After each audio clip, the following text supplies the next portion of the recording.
saying that he comes from Baringo. And from Baringo, they manufacture presidents who ran the country for 24 years. I want to tell William Kamket that the only reason we know him is about bandits. He comes from Baringo, a country that loses livestock to drought. A county, according to the poverty index, it's one of the poorest counties in Kenya. Let him go back and work for his own people, build schools in his own constituency before he comes and starts lecturing us on how to manufacture presidents. In Kenya, we don't manufacture presidents. We elect them. Ule wake anataka kumanufacture akimaliza amtafutie soko. The other thing I want to say, kuna watu wengine wanataka kutukumbusha mabaya ambayo Gachagua amefanya. Eti wakati tulikuwa maandamano ya sufuria, Gachagua alisupervise our mistreatment in the streets. Mimi nataka niwaambie hiyo maneno yote mnatuambia tunajua. But for now, Gachagua is our friend. Because a friend of your, an enemy of your enemy is your friend.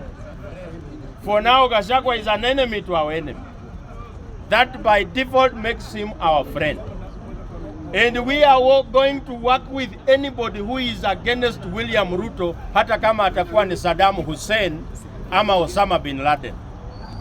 We are going to work with anybody who is against William Ruto, because we cannot fix anything in this country with William Ruto as president. We have to get rid of him.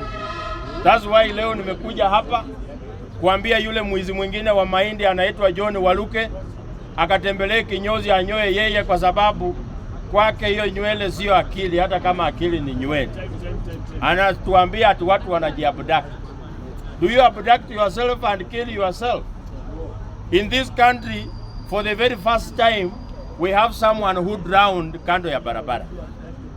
Ati familia ya ule kijana anaitwa Mwiti inasema alikufa na maji. Alikufa na maji na alipatikana kando ya barabara. Familia imesema kwani sasa how can you drown kando ya barabara? Familia imekubali, sasa wewe unakataa. Nikimalizia.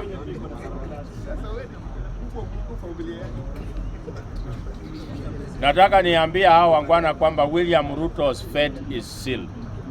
Sasa supporters wake wote wanaongea vile wataiba kura. Na watu ambao wanatuambia Ruto atawin ni wale watu walikuwa wanatuambia Raila atawin. So the professional losers are telling us how William Ruto is going to win. That's an irony. Thank you very much. Thank you very much. Kandui, anasimama Kandui, anaitwa Jenzi sasa ndio hao sasa. Sasa Jenzi, tunasikia Jenzi. Bunge power.